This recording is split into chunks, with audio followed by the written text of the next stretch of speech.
No longer shall you be named Abram, but your name shall be Abraham. For I have made you the father of the multitude of nations. I will make you exceedingly fruitful, and I will make nations of you, and kings will come from you.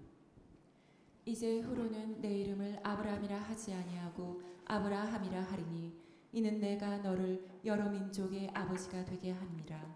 내가 너로 심히 번성하게 하리니 내가 내게서 민족들이 나게 하며 왕들이 내게로부터 나오리라. 아멘. 아멘. 아브라함이 하갈에게서 이스마엘을 낳은 지가 이제 꽤 시간이 지났습니다. 아브라함이 이제 99세 되던 해에 하나님께서 나타나셔서 말씀하시는 거예요. 1절 말씀, 아브라함이 99세 때 여호와께서 아브라함에게 나타나서 그에게 이르시되 나는 전능한 하나님이라 너는 내 앞에서 행하여 완전하라. 하나님은 당신을 소개하시면서 전능한 하나님이다 이렇게 소개하셨습니다. 전능하신 하나님, 못하실 일이 없으신 하나님, 죄악 외에는 불가능이 없으신 하나님, 이 하나님 있나요?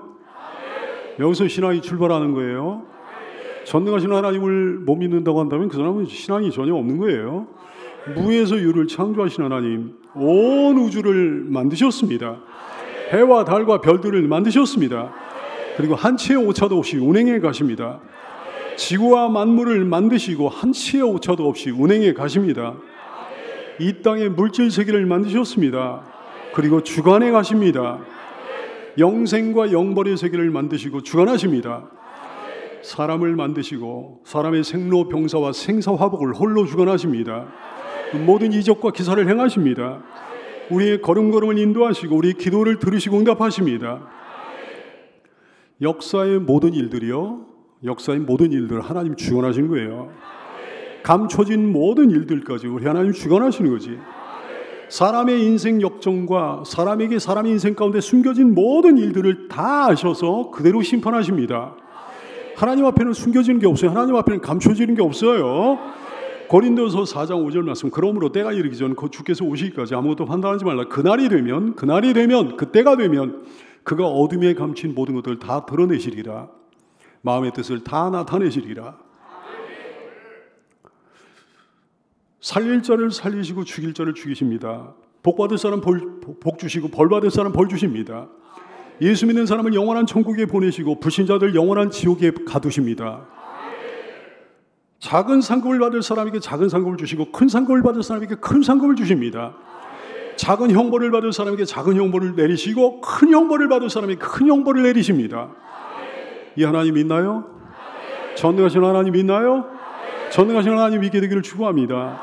전능하신 하나님 말씀하셨어요. 너는 내 앞에서 행하여 완전하라 그러셨어요. 놀라운 말씀이지. 우리네 인간을 너무 잘 아시는 하나님께서 이런 말씀을 하시다니요. 우리 근본을 아시고 우리 연약함을 아시는 하나님께서 이런 말씀을 하시다니요. 여기서만 이런 말씀하신 게 아닙니다. 신명기 18장 13절 너는 내 하나님의 여호와 앞에서 완전하라 그러셨어요. 골로새 1장 28절 우리가 그를 전파해 각 사람을 권하고 모든 지혜로 각 사람을 가르치면 각 사람을 그리스도 안에서 완전한 자로 세우려 함이니 말씀하셨어요. 예수님도 말씀하셨습니다. 마태복음 5장 48절 그러므로 하늘에 계신 너희 아버지 온전하신 것 같이 너희도 온전하라 그러셨어요. 근데 여러분 이게 말이 되는 말씀입니까? 사람이 온전할 수 있는 거예요? 사람이 정말 완전할 수 있는 거예요? 정답은 이거예요. 그럴 수도 있고 그러지 못할 수도 있습니다. 어떤 면에서는 불가능합니다. 어떤 면에서는 가능합니다. 완전하라는 이 말씀이요, 문자 그대로 받아들이면 안 되는 거예요. 문자 그대로 받아들이면 우리는 낙심해, 우리는 절망해 버립니다. 왜? 우리는 결코 완전해질 수 없는 존재니까요. 우리는 정말 연약한 존재니까요. 완전하지 못한데 완전하라는 명령을 받으면 얼마나 괴롭겠습니까? 완전해질 수 없는데 완전해지라는 명령을 받으면 얼마나 괴롭겠습니까? 완전하라고 명하시는데 아무리 노력해도 안 되면 얼마나 괴롭겠습니까? 얼마나 자책이 되겠습니까? 얼마나 낙심이 되겠습니까? 오해하지 마세요. 여기서 말씀하는 완전은 절대적 의미에서의 완전이 아니에요. 절대적 완전은 오직 하나밖에 없습니다. 하나님의 완전이요. 완전하신 하나님을 찬양합니다. 그는 반석이시니 그가 하는 일이 완전하고 그의 모든 길이 다 정의롭고 진실하고 거짓이 하나도 없으신 하나님이시니 곧 의로우시고 바르시도다. 할렐루야. 사무엘하 22장 31절 하나님의 도는 완전하고 여호와의 말씀은 진실하다 그랬어요. 우리 하나님 완전하십니다. 조금도 모자람이 없으십니다. 그 성품이 완전해요. 그 사랑이 완전해요. 그 거룩하심이 완전해요. 그 능력이 완전합니다. 그분이 하시는 모든 일이 조금도 흠이 없습니다. 조금도 부족함이 없습니다. 완전합니다. 그 완전을, 그분의 완전을 우리가 어떻게 따라할 수 있겠습니까? 그건 불가능하죠. 하나님도 우리에게 그거 요구하시는 게 아니에요. 하나님이 우리에게 요구하시는 건 하나님의 완전이 아닙니다. 사람의 완전이에요. 하나님의 완전과 사람의 완전은 완전히 달라요. 하나님의 완전은 그 자체로서의 완전이에요. 누구의 도움도 받을 필요가 없는 완전이지. 스스로 완전한 완전이죠. 반면에 사람의 완전은 전적으로 하나님께 기대는 완전입니다. 그 자체로서는 도저히 완전할 수가 없는 거죠. 전적으로 하나님의 도움을 받아야 되는 거죠. 전적으로 하나님께 기대야 되는 거죠. 사람의 완전은 혼자서는 도저히 이룰 수 없는 완전이라는 사실을 깨달아 하는 여러분 되기를 바랍니다. 이 완전의 원리가 굉장히 중요해요. 이거 오해하면 바리새인처럼 됩니다. 바리새인들은요, 옛날에 자기가 완전한 사람이라고 오해했거든요. 자기 의에 가득했어요. 자기 착각이 있는 거예요. 교만했어요. 이런 사람 반드시 지옥행이야. 완전한 사람에게 예수님이 무슨 필요가 있겠습니까? 완전한 사람에게 십자가와 부활의 은총이 무슨 필요가 있겠습니까? 그러니 이런 사람이 예수님 믿겠냐 얘기해요. 그 앞에 예수님 앞에 무릎을 꿇겠냐 얘기해요. 마태복음 23장 33절 말씀에 보니까 그 바리새인들을 향하여 예수님이 이렇게 욕하셨습니다. 뱀들아, 이 독사의 새끼들아, 너희가 어떻게 지옥의 판결을 피하겠느냐 그랬어요. 못 피한다는 거지. 반드시 지옥 간다는 거지. 옛날 팔레스타인 지방에만 바리새인들이 있었던 게 아니에요. 오늘날에도 이런 사람들 굉장히 많아요. 어디에나 어떤 세상이나 그런 사람들 굉장히 많아요.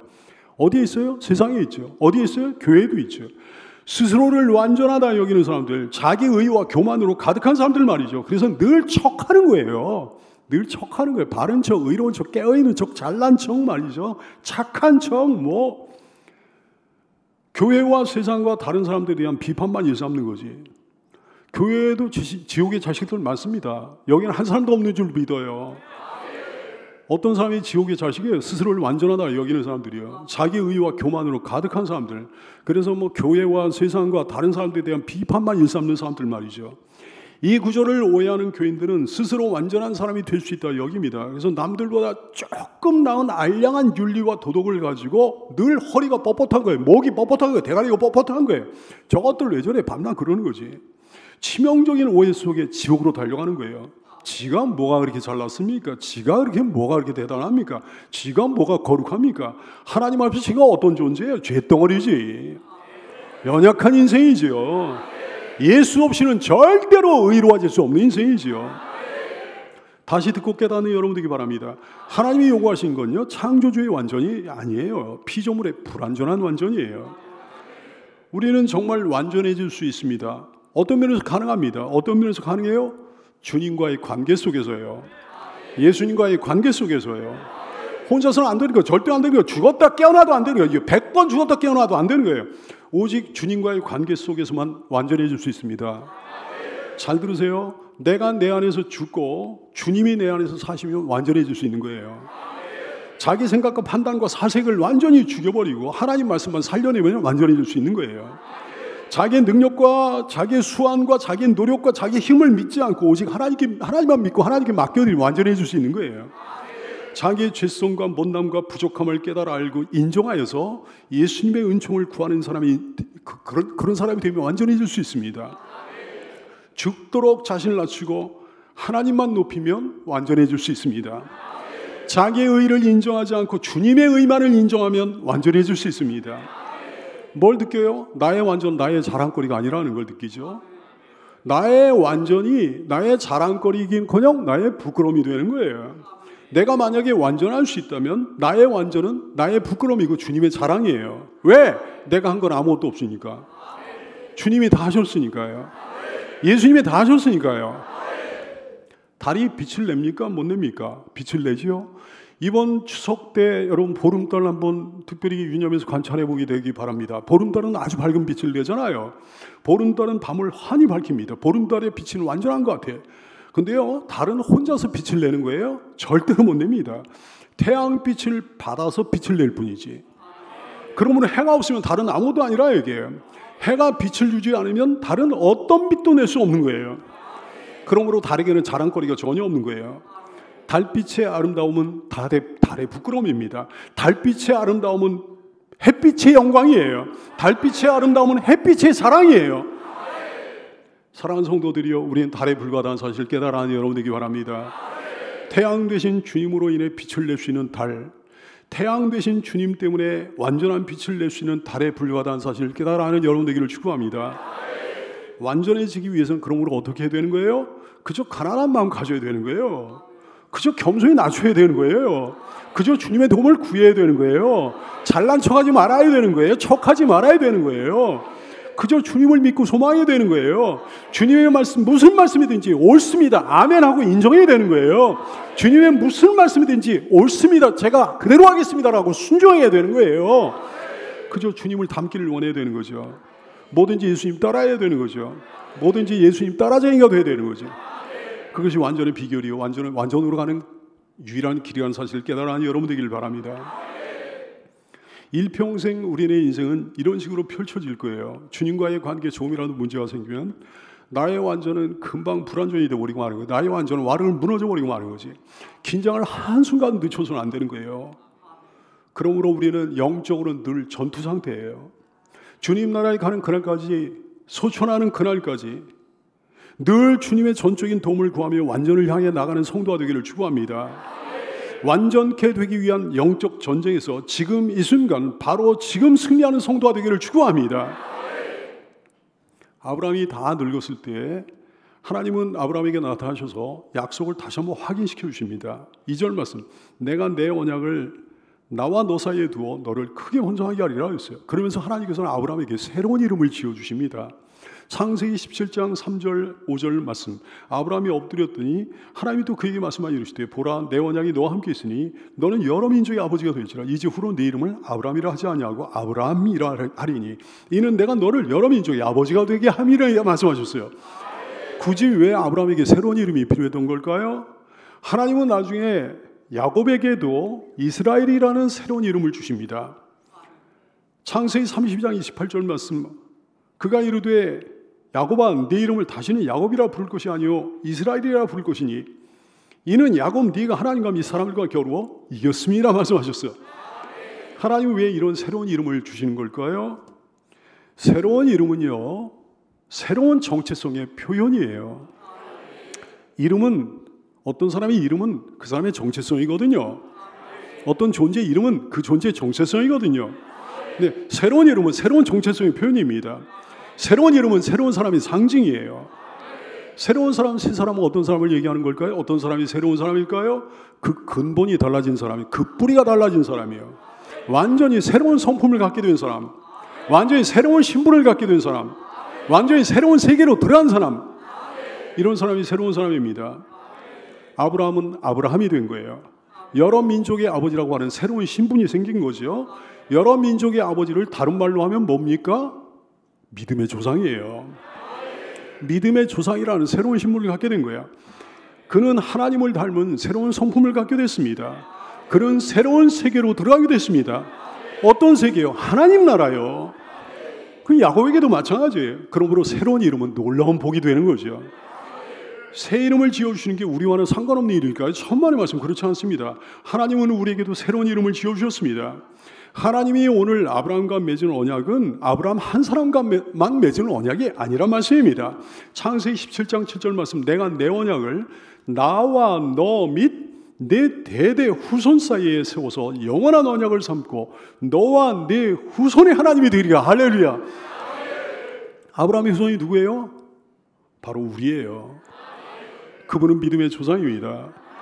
예수님을 믿는 모든 사람들이 조상이라는 거예요. 우리는 모두 그 가문의 후손들이고요. 아브라함의 가문이 바로 내 가문입니다. 여러분의 가문이란 말씀이죠. 조상에게만 새 이름을 지어주셨겠어요? 후손들과도 언약을 맺으셨는데요. 당연히 우리에게도 새로운 이름을 지어주신 거죠. 우리에게 새로운 이름을 지어주신 주님을 찬양합니다. 우리에게 지어주신 새로운 이름은 뭘까요? 첫째로 크리스천이라는 이름이에요. 그리스도인이요. 사도행전 11장 26절 말씀 만남에 안디옥에 데리고 와서, 안디옥은 어딘가 하니 오늘날의 터키 지방인데요, 튀르키예 지방입니다. 소아시아 지방이죠. 소아시아 지방의 안디옥에 데리고 와서 둘이 교회에 1년간 모여있어 큰 무리를 가르쳤고, 제자들이 안디옥에서 비로소 크리스천이라 일컬음을 받게 되었다고 성경은 증언하고 있어요. 그 당시에 안디옥 교회 교인들은 정말 신실한 사람들이었습니다. 최초로 크리스천이다, 그리스도인이라 일컬음을 받은 사람들이었거든요. 자기들 스스로 지어서 부른 이름이 아니었어요. 우리 이제 그리스도인이다 이렇게 자칭한 게 아니었습니다. 세상 사람들이 지어준 거예요. 주변 사람들이 지어준 거예요. 아니, 그들을 통해 하나님께서 지어주신 거죠. 사람들이 보기에 안디옥 교회 교인들은요, 완전히 색다른 신자들이거든요. 완전히 색다른 사람들이에요. 완전히 색다른 사람들. 생각하는 게 달랐어요. 말하는 게 달랐어요. 행동하는 게 달랐어요. 삶 자체가 달랐습니다. 가치관이 달랐습니다. 인생관이 달랐습니다. 세계관이 달랐습니다. 소망이 달랐다고요. 늘 예수를 생각했습니다. 늘 예수에 대해 말했습니다. 늘 예수님께 영광을 돌렸습니다. 늘 하늘나라에 소망을 두고 살았습니다. 이거 완전히 종자가 다른 거예요. 종류가 다른 거예요. 당시 사람들이 보기에 안디옥 교회 신자들은 그리스도라고 하는 존재에 미친 사람들 같았던 거예요. 그래서 그리스도인이라는 그 이름을 지어준 거예요. 다른 말로 하면 예수 사람이라는 뜻이지, 예수쟁이라는 말이죠. 다시 한번 강조할게요. 실제로는 사람이 지어준 이름이 아니었습니다. 그 사람들 통해 하나님이 지어주신 새 이름이었습니다. 누구든지 그리스도 안에 있으면 새로운 피조물입니다. 고린도후서 5장 17절, 그런즉 누구든지 그리스도 안에 있으면 새로운 피조물이라. 이전 것은 지났으니 보라 새 것이 되었도다. 그리스도인이라고 하는 새 이름을 가진 새 사람이 됐다는 말씀이죠.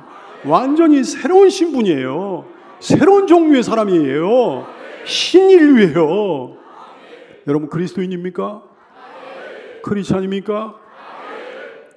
그리스도인이라고 하는 호칭이 흔한 시대가 됐는데 이 이름이 결코 싸구려 이름이 아니라는 사실을 깨닫는 여러분 되기를 바랍니다. 어떤 사람들은 열심히 예수 믿는 사람을 예수쟁이라고 불러요. 그 성품이 남달라서, 그 생각이 남달라서, 그 행동이 남달라서 누가 예수쟁이라고 불러준다면 정말 자랑스러운 이름이에요.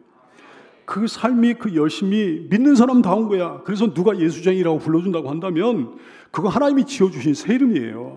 하늘에서 상급이 큰 귀하고도 귀한 새 이름이라고요. 아름다운 이름입니다. 고귀한 이름이에요. 존귀한 이름이에요. 사랑스러운 이름이에요. 자랑스러운 이름이에요. 이 이름을 주신 하나님께 감사하는 여러분 되기 바랍니다. 자신의 새로운 이름을 생각하며 삶을 돌이켜보는 여러분 되기 바라요. 새 이름에 부끄럽지 않은 삶이 되기를 축복합니다. 우리에게 지어주신 새 이름은 그리스도인만이 아닙니다. 크리스천만이 아니에요. 더 많이 있어요. 베드로전서 2장 9절 말씀, 그러나 너희는 택하신 족속이요 왕같은 제사장들이요 거룩한 나라요 그의 소유가 된 백성이다, 이렇게 말씀했어요. 우리의 새 이름은 택하신 족속입니다. 누가요? 하나님이요. 할렐루야. 하나님이 택하신 새로운 족속이에요.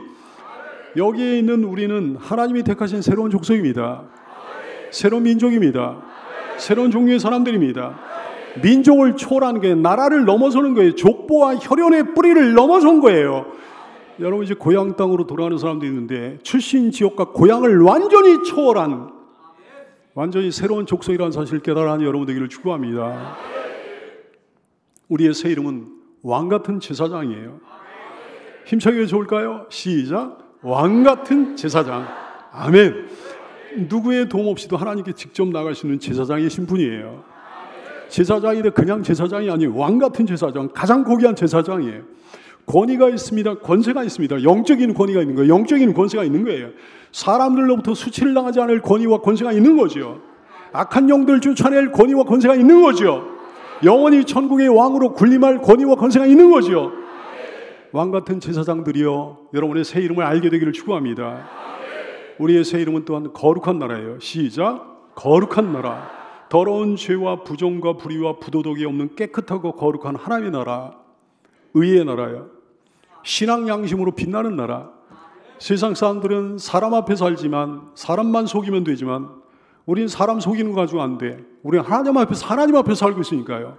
하나님 앞에 사는 선한 양심으로 빛나는 나라. 여기는 우리가 바로 거룩한 나라예요. 얼마나 놀라운 이름이에요. 얼마나 위대한 이름이에요.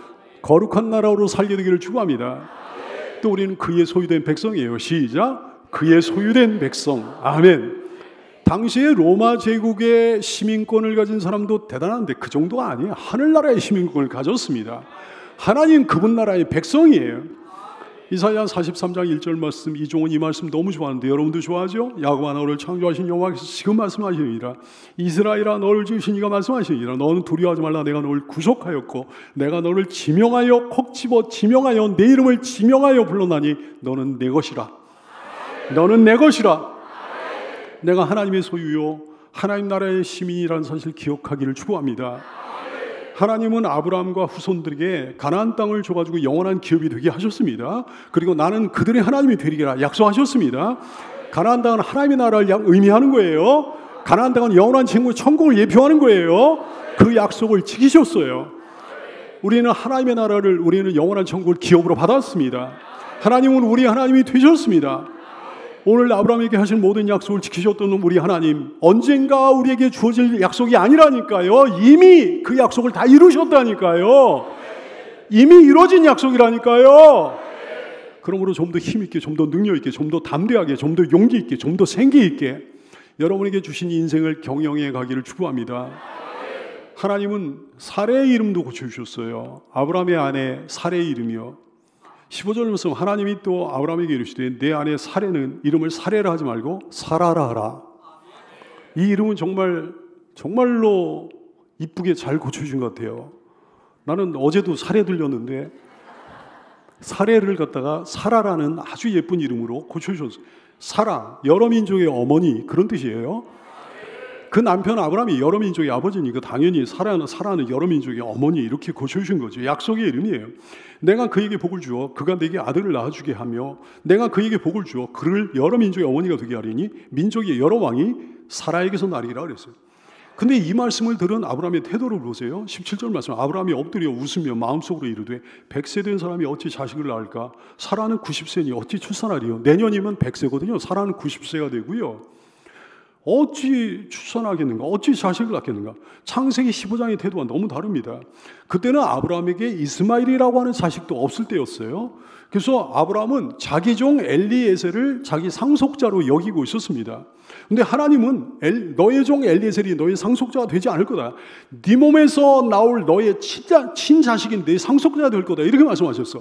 4절 말씀 여호와의 말씀이 그에게 임하여 이르시되 그 사람 그 종 엘리에셀이 내 상속자가 아니라 내 몸에서 날 자가 내 상속자가 되리라. 이렇게 말씀하셨어. 이어서 내 몸에서 날 너의 친자식의 후손이 하늘 별같이 많아질 거라 약속을 하셨습니다. 그랬더니 어떻게 했어요? 아브라함이 어떻게 했다고 그랬어요? 아브라함이 믿었다. 성경은 증언하는 거예요. 6절 말씀 아브라함이 여호와를 믿으니 여호와께서 이를 그의 의로 여기셨다. 성경은 증언하는 거지. 오늘 본문과는 완전히 다르잖아요. 어떻게 된 겁니까? 왜 이렇게 달라진 겁니까? 세월이 너무 많이 지났기 때문입니다. 15장 때는요, 그래도 아브라함에게 생식 능력이 있었을 때거든요. 아내와의 사이에 너무 오랫동안 자녀가 없었을 뿐이지 생식 능력이 있었습니다. 근데 오늘 본문에서 아브라함은 다른 거예요. 그는 이제 99세예요. 더욱이 아내는 89세입니다. 생산 능력이 완전히 상실된 상태예요. 그래서 아브라함은 마음속으로 웃었다. 성경 말씀하는 거죠. 믿음의 조상 아브라함, 단번에 모든 것을 다 믿고 단번에 모든 것을 의심하지 않은 분으로 오해하기 쉬워요. 그러나 아브라함의 믿음의 역사는 그렇게 간단한 게 아니에요. 그렇게 단순하지 않습니다. 의심도 있었습니다. 연약한 모습도 있었습니다. 오늘 보니 이분도 우리처럼 아주 상식적인 사람이에요. 그렇습니다. 그거 상식이잖아요. 지금까지 한 번도 이루어지지 않은 일인데 경험으로 볼 때 불가능하고 과학적으로 볼 때 불가능한 일을 안 될 거라고 생각하는 거 이건 상식이잖아요. 아브라함도 이런 면에서 우리와 별반 차이가 없었다는 사실을 깨달아 알고 위로를 받는 여러분 되기를 축복합니다. 아브라함의 그런 마음은 곧 밖으로 드러나는 거예요.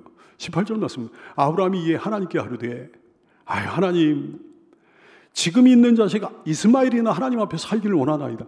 지금 있는 자식 이스마엘이나 하나님 생각해 주세요. 이렇게 하나님께 말씀드리는 거예요. 불신앙이 말이에요. 이스마엘은 지금 있는 자식 아니에요. 하나님은 앞으로 주실 자식을 말씀하고 있는데 아브라함은 지금 있는 자식을 얘기하고 있는 거예요.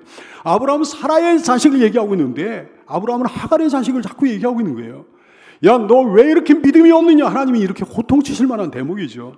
사람도 그렇잖아요. 사람도 자기 말을 다른 사람이 영 안 믿어주고 그러면 화가 나고 신경질 나고 막 그러지 않습니까? 하나님 입장에서는 오죽할까요? 근데 우리 하나님 놀랍게 화내지 않으십니다.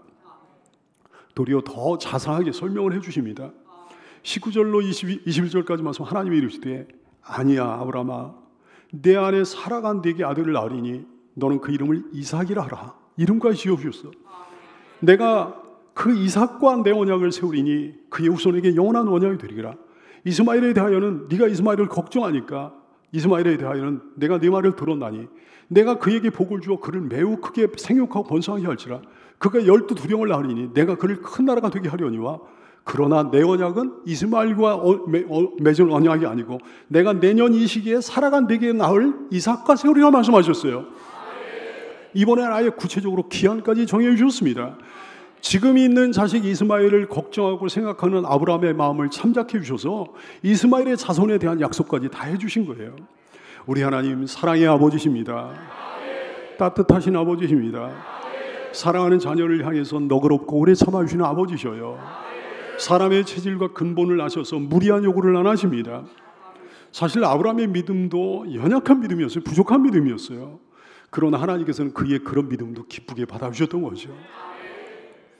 불가능한 어떤 것을 믿는 믿음이라면 더 좋을 거예요. 하지만 그 정도가 아니라고 할지라도 전능하신 하나님이 함께 하시면 이 정도 문제는 해결될 수 있을 거라 믿는 믿음이라도 우리 주님은 기쁘게 받아주십니다. 문제가 뭐예요? 그 정도의 믿음도 없는 게 문제죠. 최소한의 믿음조차 없는 게 그게 문제죠. 사랑하는 여러분, 그 정도의 믿음, 최소한의 믿음이 여러분에게 있게 되기를 축원합니다. 이제 하나님께서는 말씀을 마치시고 떠나가셨습니다. 22절 말씀. 하나님이 아브라함과 말씀을 마치시고 아브라함을 떠나 올라가셨더라. 하나님이 다시 하신 말씀을 아브라함이 어떻게 받아들였는가? 그건 성경이 자세하게 기록되어 있지 않아요.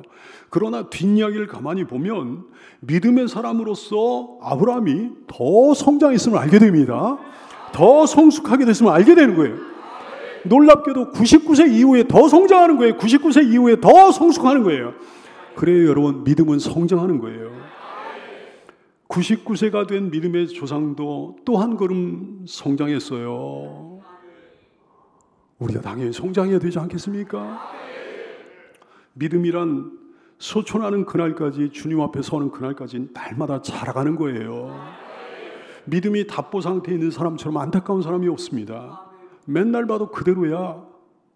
언제나 변함이 없어요. 이거 잠든 믿음이에요. 병든 믿음이에요. 썩은 믿음이에요. 죽은 믿음이라고요. 그러니 옛날만도 못한 사람은 오죽하겠습니까? 옛날보다 퇴보한 사람은 오죽하겠습니까? 이건 정말 형편없는 거지. 사랑하는 성도들이여, 하나님께 주님 저에게 믿음을 주세요. 소원하며 기도하는 여러분에게 바라요. 날마다 내 믿음이 자라기를 소원하며 기도하는 여러분에게 바랍니다. 소원합니까? 그럼 말씀 사모하고 은혜 받아야 돼요. 믿음은 언제나 말씀을 통해 주어집니다. 믿음은 언제나 말씀을 듣고 은혜를 받음으로 자라게 되는 거예요. 아브라함의 믿음이 어떻게 생겼습니까? 아브라함의 믿음이 어떻게 성장했습니까? 어떻게 성숙했습니까? 오직 말씀을 통해. 거듭되는 하나님 말씀을 들음으로 생겼다고요. 거듭되는 하나님의 말씀에 은혜를 받음으로 그의 믿음이 자라갔다고요. 그러므로 하나님의 말씀을 더욱더 간절히 일평생 사모하는 성도가 다 되기를 예수님의 이름으로 축복합니다. 기도하겠습니다.